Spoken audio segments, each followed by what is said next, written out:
सोमवार को ठाणे के मुंब्रा में हुए अक्षय शिंदे एनकाउंटर पर कोर्ट ने सवाल खड़े किए हैं। अक्षय शिंदे के पिता बॉम्बे हाई कोर्ट पहुंचे थे ये कहते हुए कि ये पूरा का पूरा एनकाउंटर फेक है। उन पुलिस वालों के खिलाफ हत्या का मामला दर्ज किया जाना चाहिए। हाईकोर्ट में इसकी सुनवाई हुई। सुनवाई के दौरान हाईकोर्ट के जजेस ने साफ कहा कि इस घटनाक्रम को कम से कम इनकाउंटर तो नहीं कह सकते, मुठभेड़ नहीं कह सकते, क्योंकि इनकाउंटर की परिभाषा कुछ और होती है। हाईकोर्ट ने सवाल पूछा कि आखिर अक्षय शिंदे को किस चीज से गोली मारी गई, क्या रिवॉल्वर से गोली मारी गई या फिर पिस्तौल से गोली मारी गई। पुलिस ने बताया, सरकारी पक्ष ने बताया कि 9mm ओल्ड पिस्टल से गोली मारी गई है। जज ने पूछा कि इस पिस्टल को लोड किसने किया, क्योंकि रिवॉल्वर को कोई भी फायर कर सकता है लेकिन पिस्टल को फायर करने के लिए उसे लोड करना पड़ता है। जिसका जवाब जब सरकारी पक्ष ने दिया कि पुलिसकर्मी से हाथापाई के दौरान यह पिस्टल लोड हुआ और फायर हुआ, जिस पर जज भड़के और उन्होंने सरकारी वकील से सवाल पूछा कि क्या आपने कभी पिस्टल फायर किया है, क्योंकि मैंने तो 100 बार किया है और इतनी आसानी से पिस्टल लोड नहीं होता और किसी भी पतले दुबले शख्स या जिसके पास कम स्ट्रेंथ हो वो इतनी आसानी से 3 गोलियां नहीं फायर कर सकता। जिसका जवाब सरकारी पक्ष के पास नहीं था। वहीं यह भी कहा गया कि सीधे सर में गोली मारने की क्या जरूरत थी, क्या एसओपी फॉलो करना यह पुलिस वालों को नहीं सिखाया गया था। ऐसे सिचुएशन में जब सामने से कोई फायर कर रहा हो तो आप पैर में गोली मार सकते हैं, आप हाथ में गोली मार सकते हैं, लेकिन सीधे सीधे आपने सर में गोली मारी। जिसका जवाब सरकारी पक्ष ने दिया कि पुलिस कर्मियों का इंस्टेंट रिएक्शन था। जो पुलिसकर्मी संजय शिंदे ने गोली मारी है अक्षय शिंदे को, उसका इंस्टेंट रिएक्शन था। जब गोलीबारी होने लगी 2 कांस्टेबल जो थे वो वैन के पिछले हिस्से में भाग गए। एक एपीआई नीलेश मोरे को गोली लगी थी तो संजय शिंदे ने बिना कुछ सोचे समझे इंस्टेंट रिएक्ट किया और उसने अक्षय शिंदे को गोली मार दी। जिस पर जज ने कहा कि जहां तक हमारी जानकारी है संजय शिंदे इसके पहले भी कुछ इनकाउंटर्स में रहे हैं, तो ये यकीन कर पाना बड़ा मुश्किल है कि उन्हें पता ही नहीं था कि ऐसे मामलों में क्या किया जाता है। वहीं जज ने यह भी कहा कि जब पहला राउंड फायर कर चुका था अक्षय शिंदे, तब उसे ओवरपावर करने की कोशिश क्यों नहीं की, उसे काबू में करने की कोशिश क्यों नहीं की गई। अक्षय शिंदे एक पतला दुबला शख्स था, आप 4 लोग थे पुलिसकर्मी और आप एक पतले दुबले शख्स पे आप काबू नहीं कर पाए, इस पर भी सवाल खड़े होते हैं। साथ ही जज ने हैंड वॉश यानी कि फायरिंग करने के बाद जो बारूद आपके हाथ में लगा रह जाता है वो हैंड वॉश से पता चलता है, तो क्या उस वैन में मौजूद 5 लोगों यानी कि अक्षय शिंदे और 4 पुलिसकर्मियों सबके हैंड वॉश लिए गए हैं। जिसका जवाब सरकारी पक्ष ने ना में दिया और कहा कि सिर्फ अक्षय शिंदे का हैंड वॉश लिया गया है। कोर्ट ने साफ कहा कि सबका आप हैंड वॉश लीजिए। साथ ही अक्षय शिंदे के पिता जो शिकायत कर रहे हैं उनकी शिकायत के बिना पर क्या कोई एफआईआर कोई केस लिया गया है, जिसका जवाब सरकारी पक्ष ने ना में दिया। कोर्ट ने साफ कहा कि आप उनकी शिकायत पर भी एफआईआर दर्ज करें, आप हैंड वॉश की रिपोर्ट लेके आए, हैंड वॉश किसके निगरानी में हुआ है, कौन उस वक्त वहां पे मौजूद था ये बताएं, सीसीटीवी फुटेज लेके आए, कलवा हॉस्पिटल का जब लेके जाया गया था अक्षय शिंदे को वो भी आप सुरक्षित रखें। साथ ही तलोजा जेल से लेके मुंब्रा बाईपास जहां पर ये पूरा वाकया सामने आया वहां तक के सारे सीसीटीवी फुटेज, चाहे वो रोड सिग्नल के हो या फिर किसी प्राइवेट इंस्टीट्यूशन के हो, वो सारे सीसीटीवी फुटेज भी सुरक्षित रखें। कोर्ट ने इतना जरूर कहा कि हम पुलिस पर कोई डाउट नहीं कर रहे हैं, कोई शक नहीं कर रहे हैं पुलिस की कहानी पर, लेकिन आपको क्लीन आना होगा ताकि पब्लिक के दिमाग में, आम जनता के दिमाग में कोई सवाल न रहे।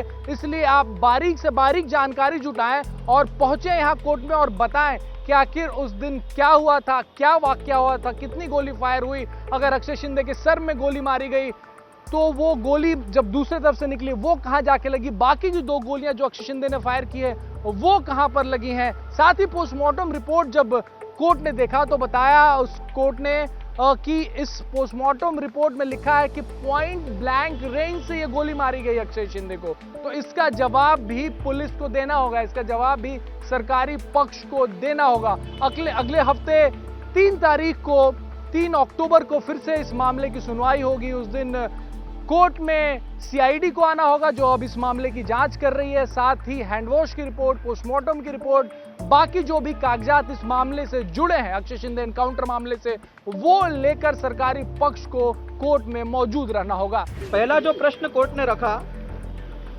कि पुलिस ने कोर्ट के सामने रखा उनके सरकारी पक्ष के सरकारी वकील के माध्यम से कि ये जो एफआईआर रजिस्टर की है अक्षय शिंदे के खिलाफ अभी 307 की मरे हुए आदमी के खिलाफ, तो उसके पिताजी की जो कंप्लेंट थी उसकी एफआईआर क्यों नहीं की पुलिस के खिलाफ? ये पहला सवाल कोर्ट ने उठाया।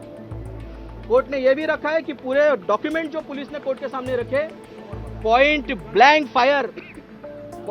फायर किया है ऐसा पुलिस ने बोला है। कोर्ट ने अपीयर किया है कि पॉइंट ब्लँक फायर अक्षय के खिलाफ हुआ है। मी कुठे पण बघेल, तुम्हाला काय करायचं, तुम्ही बाईट घ्या ना प्लीज, मला डिस्टर्ब होत आहे यार, प्लीज मी ऑलरेडी मी थकलोय, प्लीज जरा प्लीज माझी रिक्वेस्ट आहे, मध्ये मला बोलल्यानंतर माझी लिंक तुटते ना।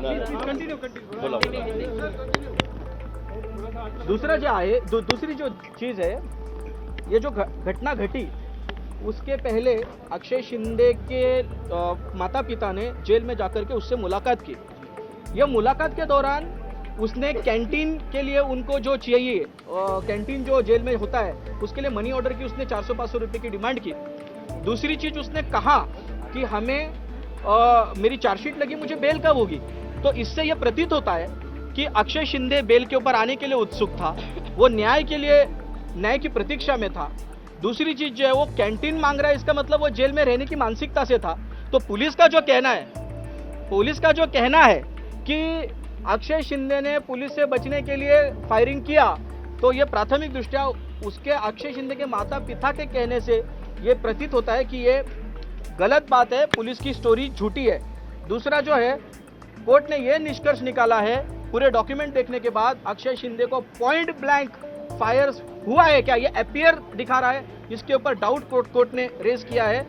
कोर्ट ने कहा है अक्षय शिंदे को पिकअप करने के बाद से हॉस्पिटल तक लेने तक उसका टोटल जितने भी सीसीटीवी कैमरास है सारे के सारे प्रिजर्व करने को कहा है। दूसरी जो है पोस्टमार्टम रिपोर्ट और हैंडवॉश जो है, हैंडवॉश जो डिसीज्ड के उसने किए नहीं होंगे तो उनके हैंडवॉश जो है फॉरेंसिक का जो काम है वो भी कहना है। कोर्ट ने स्वाति भिंगारदिवे जो फॉरेंसिक एक्सपर्ट है फिंगरप्रिंट की, उनके फिंगरप्रिंट एक्सपर्ट के प्रोसीजर के ऊपर भी कुछ सवाल खड़े किए हैं। दूसरी चीज जो है, डिले जो है पुलिस का सीआईडी के पास हैंडओवर करने के लिए एफआईआर, वो भी अकाउंट में कोर्ट ने लिया है। दूसरा जो है जिस वैन में एनकाउंटर हुआ उस वैन का भी वीडियो जो है वो प्रिजर्व करके रखा है। सबसे इंपॉर्टेंट, जो पुलिस ऑफिसर्स ये सब फायरिंग में इन्वॉल्व थे उन सब के CDR, tower location, call detail record लेने के लिए कोर्ट ने कहा है। दूसरा, इनकी एफआईआर क्यों नहीं ली डिसीज्ड की, उसके पिता ने जब एफआईआर रजिस्टर करने के लिए मांग की तो वो क्यों नहीं ली, उसके सवाल में 3 तारीख को जवाब गवर्नमेंट पेश करने वाली है। मेरा ये कहना है, न्याय के सामने हर एक नागरिक अगर समान है भारतीय संविधान का अनुच्छेद 14 के तहत, तो अगर जो मृत अक्षय शिंदे है उसकी अगर एफआईआर, उसके खिलाफ अगर एफआईआर ली जाती है तो उसके पिता की एफआईआर उन पुलिस ऑफिसर्स के खिलाफ क्यों नहीं ली गई, क्यों उसकी जांच नहीं हो रही है, उन्होंने उसके लिए एक्सीडेंटल डेथ रिपोर्ट क्यों किया है।